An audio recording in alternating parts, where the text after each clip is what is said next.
नमस्कार दोस्तों, स्वागत है आपका खबरनॉमिक्स में। उम्मीद करता हूँ आप सभी कुशल मंगल होंगे।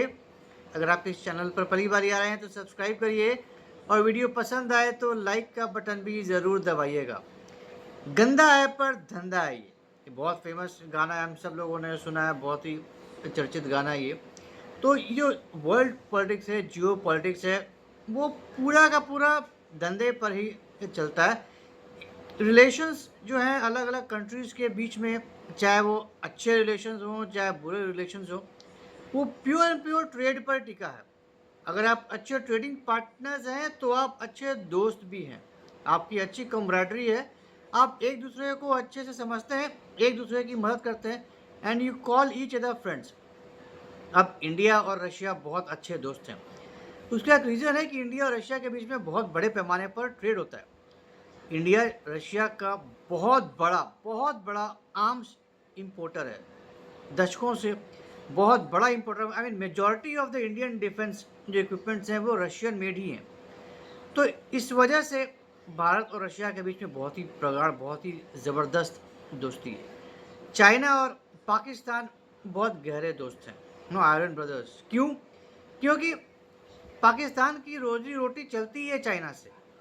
चाइना बंद कर दिया जेब में नोट डालना तो पाकिस्तानी बैठ जाएंगे, सो जाएंगे, ख़त्म हो जाएंगे। तो यही है, प्योर यही है। अमेरिका का जो अच्छे अच्छे टर्म्स हैं अलग अलग देशों के साथ, that is purely based on trade. आप अच्छे ट्रेडर हैं, अच्छे ट्रेड करते हैं यूएस के साथ, आप यूएस से बड़े पैमाने पर वेपन्स खरीदते हैं, फाइटर जेट्स खरीदते हैं, नो टेक्नोलॉजी खरीदते हैं, आप यूएस के दोस्त हैं, आपके रिलेशंस अच्छे हैं अमेरिका के साथ। जिस दिन आपने आनाकानी करनी शुरू कर दी, जिस जिस दिन आपने नो सीधा बोलना शुरू कर दिया, मना करना शुरू कर दिया, आप अमेरिका के दुश्मन बन जाएंगे, दोस्ती आपकी ख़त्म हो जाएगी। So that's what the world politics is all about, that's what Jio politics is about. Now हम सब जानते हैं डोनाल्ड ट्रंप का टैरिफ वॉर। ट्रंप ने जो गंद मचा रखा है पूरी दुनिया में टैरिफ को लेके। हर ऐसा कोई देश नहीं है जिसकी गर्दन नहीं मरोड़ी डोनाल्ड ट्रंप ने टैरिफ को लेकर। जो देश नहीं कुछ कर पाए चुपचाप मुंडी नीचे करके मान लिया, एज इट इज़ चल रहा है धंधा। जिसने भी उठाने न सर उठाने की कोशिश की, बोलने की कोशिश की, उसके साथ बहुत ही गंदा व्यवहार किया डोनाल्ड ट्रंप ने। चाइना के साथ हमने देख लिया, सीधा सीधा eye to eye, one to one जंग छिड़ी, बिल्कुल ही हद से ज़्यादा गंद मचा। और जब दोनों एक दूसरे की गर्दन मरोड़ना शुरू कर दिए तो वापस आके निगोशिएटिंग टेबल पर आ गई बात और 30% पर आकर बात बनी। अब वही हाल इंडिया के साथ हो रहा है। इंडिया ने मना कर दिया, नहीं दिया क्रेडिट डोनाल्ड ट्रंप को इंडिया पाकिस्तान के ऑपरेशन सिंदूर को रुकवाने में, तो चिढ़ गए, बहुत ज़्यादा बुरा लग गया। ट्रेड डील जो अमेरिका अपने हिसाब से करना चाह रहा है इंडिया के साथ, इंडिया तैयार नहीं हो रहा है हर एक मनमानी को अलाउ करने के लिए, तो ठन गई है, बिल्कुल ही चिढ़ गए हैं डोनाल्ड ट्रंप। तो अभी तक तो बहुत ही अच्छे फ्रेंड थे जब तक ये सब बातें नहीं हो रही थी। तो मोदी जी और ट्रंप बहुत अच्छे दोस्त थे, वेरी गुड फ्रेंड्स। दुनिया देख रही थी, वाह क्या कमराडरी है, my dear Donald Trump, my dear Modi. तो सब कुछ हो रहा था, लेकिन जहाँ बात आ गई धंधे के ऊपर, इंडिया ने नहीं माना अमेरिका की बात, नहीं एक्सेप्ट किया अमेरिका की मनमानी, नहीं खोला एग्रीकल्चर सेक्टर, नहीं खोला डेयरी सेक्टर, तो इंडिया अब दुश्मन बन गया है, बिल्कुल ही दोस्ती गई तेल लेने।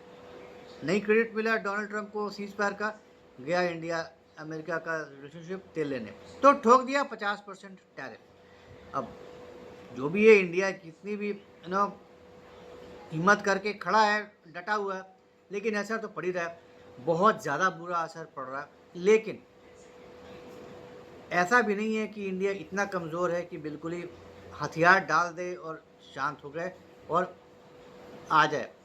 हथियार डाल देगा अमेरिका के पास और जो बोलेगा वही कर लेगा। अब अमेरिका ईयू पे प्रेशर डालता है, भाई तुम भी जैसे मैं लगा रहा हूँ तुम भी लगाओ इंडिया के ऊपर सैंक्शंस, तुम भी कड़ाई करो। लेकिन ईयू समझदार है, ईयू इतना बेवकूफ़ नहीं है, क्योंकि ईयू भी अपनी जो इंटरेस्ट है उसको ध्यान में रख के ही स्टेप्स लेता है। अब ईयू अमेरिका पर बहुत ज़्यादा डिपेंडेंट है, या यूँ कह लीजिए मजबूरी है ईयू की उसकी चाटुकारिता करना ट्रंप की, अमेरिका की। बहुत ज़्यादा प्रेशर डाल रहा है अमेरिका EU के ऊपर कि तुम भी कड़ाई करो, जैसे मैं सैंक्शन लगा रहा हूँ, जैसे मैं ठोक रहा हूँ तगड़े तगड़े टैरिफ्स, तुम भी ठोको इंडिया को, तब जाकर रोकेगा रशियन इंपोर्ट करना ऑयल, रशियन ऑयल। लेकिन EU समझदार है। क्यों? क्योंकि इंडिया इंपोर्ट तो कर रहा है रशिया से बहुत बड़े पैमाने पर तेल, लेकिन उसको रिफाइन कर कर बेच रहा है और यूरोप को बेच रहा है, बहुत बड़े पैमाने पर यूरोप को बेच रहा है। अब यूरोप को तेल तो चाहिए ना भाई, बिना तेल की इकोनॉमी कैसे चलेगी? अब तुमने सैंक्शंस तो लगा दिए रशिया पे, नहीं खरीदेंगे जी, आएगा कहाँ से? अमेरिका चाह रहा है कि अब वो मेन सप्लायर बन जाए EU का, लेकिन सस्ता तो है नहीं। अमेरिका इतना तो बेवकूफ़ है नहीं कि सस्ते में दे देगा। अच्छा, तुम रशिया से $65 पे ले रहे थे, कोई बात नहीं, मैं तुमको $60 पे दे दूंगा, आ जाओ ले लो, वो तो करने वाला है नहीं। अमेरिका अपना प्रॉफिट ही मोटा बनाएगा, अच्छे खासे महंगे दाम पे ही बेचेगा। अब EU क्या करे, सैंक्शन तो लगा दिए, करना पड़ा। तो अब ज़रूरतें पूरी कहाँ से हो? तो इंडिया से इंपोर्ट करता है और बहुत बड़े पैमाने पर इंपोर्ट करता है। और अब आलम ये है, इतनी कड़ाई के बाद, इतनी क्या नहीं किया यू ने प्रेशर डालने के लिए इंडिया पे, हम सैंक्शन लगा देंगे, हम कड़ाई कर देंगे, तुमको बहुत ही बुरा समय झेलना पड़ेगा, तुम बहुत बुरा कर रहे हो, तुमको इसका बुरा परिणाम भुगतना पड़ेगा। क्या क्या बकवास नहीं किया EU ने इंडिया के ऊपर, एक से एक धमकियां दी इंडिया को, लेकिन घुमा फिरा कर हो क्या रहा है? डीजल इंपोर्ट कर रहा है EU बहुत बड़े पैमाने पर इंडिया से। जो प्रोसेसिंग हो रही है बेसिकली रिलायंस पेट्रोकेमिकल्स ही है जो सबसे बड़ा रिफाइनर है रशियन ऑयल का। तो इंडिया से डीजल बहुत बड़े पैमाने पर इंपोर्ट कर रहा है EU, क्योंकि अब सर्दी आने वाली है। लास्ट ईयर हमने देखा था क्या तेल निकल गया था EU का, हालत ख़राब हो गई थी EU की सर्दियों में, कि उनका स्टॉक्स घटता चला जा रहा था। मतलब बुरा हाल था EU का कि क्या करेगा अगर नहीं बचा तो इस साल वो नौबत ना आए। तो सर्दियां शुरू होने के पहले EU बहुत बड़े पैमाने पर तेल अपना इकट्ठा कर रहा है, अपने जो स्ट्रेटेजिक रिजर्व्स है उसको मेंटेन करने की कोशिश कर रहा है, और यही कारण है कि इंडिया से बहुत बड़े पैमाने पर डीजल इंपोर्ट कर रहा है। और अब आलम यह है कि अब जो यूरोप में इंडिया का एक्सपोर्ट है वो 137%, now just imagine, staggering 137% year on year basis पे अगस्त में बढ़ गया है डीजल का एक्सपोर्ट EU को। 100% पे ही डबल हो जाता है, तो डबल से भी कहीं ज़्यादा हो चुका है इंडिया का एक्सपोर्ट डीजल का EU को।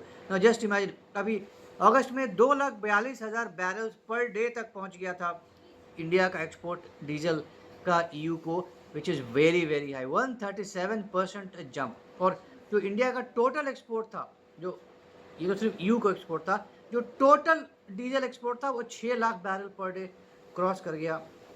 Now that is again a huge jump for Indian exports. तो यही, जैसे कि मैंने शुरू में कहा, जियो पॉलिटिक्स में प्योर धंधे पे बात होती है। हम बोलते रहेंगे जी, वो तो हमारा काम है, पॉलिटिक्स में यही होता है, हम आपको बोलेंगे, लेकिन जो हमारी ज़रूरतें हैं वो तो हमें पूरी करनी पड़ेंगी। तो हम दुश्मन से ही हमें खरीदना पड़े।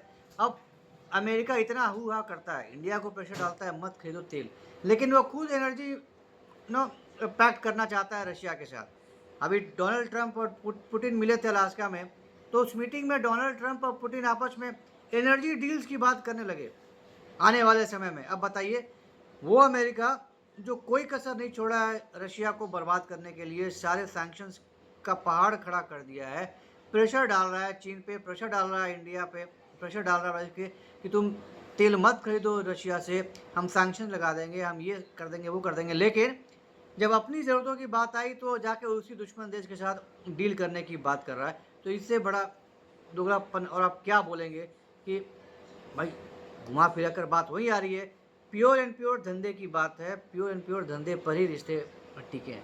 तो हम ऊपर ऊपर जो करना है हम करते रहेंगे, जो बोलना है हम बोलते रहेंगे, लेकिन अंदर ही अंदर जो भाई ज़रूरत है वो तो हम पूरा करेंगे।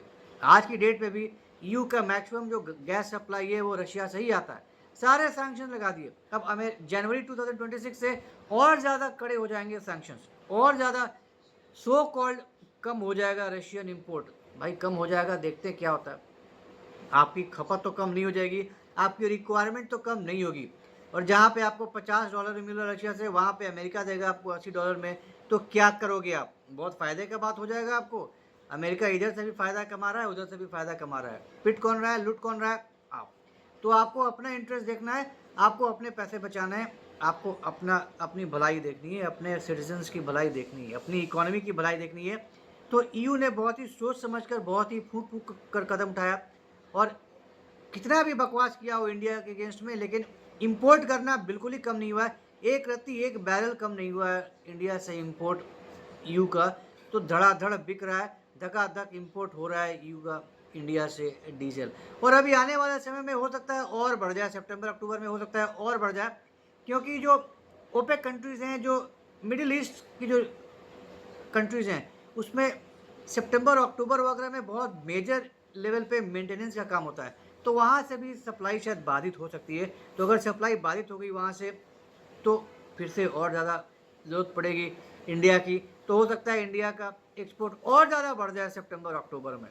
तो कोई बात नहीं, डोनाल्ड साहब आप बकवास करते रहिए, आपको जो बकवास करना है करते रहिए, सैंक्शन लगाना है लगाते रहिए, हड़काते रहिए, टैरिफ लगाते रहिए, लेकिन अगर रिक्वायरमेंट है ईयू को तो वो तो इंडिया से लेगा ही लेगा, ज़रूरत पड़ी तो और बढ़ाएगा। तो ईयू ने बेसिकली अमेरिका को लात मार दी है, तुम बाहर में जाओ, हमें जो अपना करना है वो हम करेंगे, जो हमारे लिए सही है हम वही करेंगे, आगे जो होगा वो देखा जाएगा, वो बात की बात हम बाद में करेंगे, अभी नहीं।